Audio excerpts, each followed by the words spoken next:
You know, Mike Rogers, should there be a full-scale review now, lessons learned, for example, what was missed, did someone drop the ball, and in order to make sure that it doesn't happen again?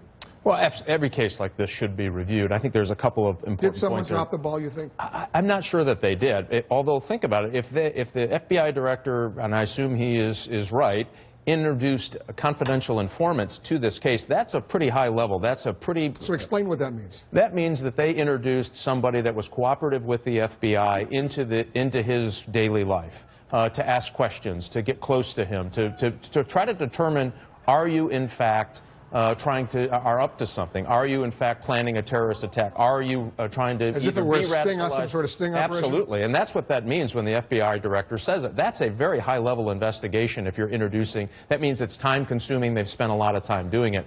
Interestingly, and it's Senator Burr brought this out today, that during the course of those interviews, think of the impossible job for the FBI. He said that he would fight on behalf of Hezbollah. In subsequent interviews, he said he would fight on behalf of Al-Qaeda. In subsequent interviews, he apparently said he would fight on behalf of ISIS.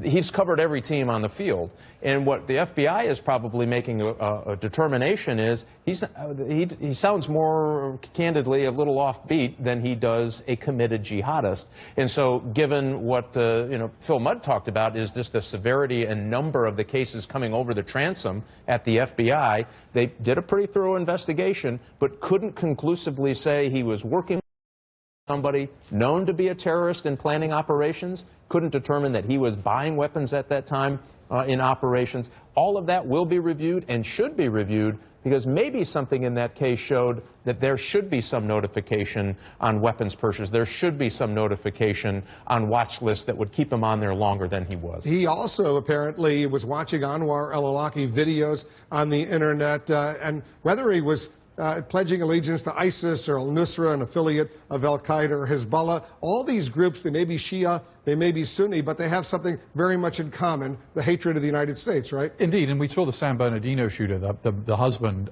shopping around. He was interested in al-Qaeda, then Shabab, and finally ISIS. And so, part of this, ISIS didn't exist until 2014, so the FBI first investigated in 2013. So, this guy was shopping sort of for the jihad organization of the day.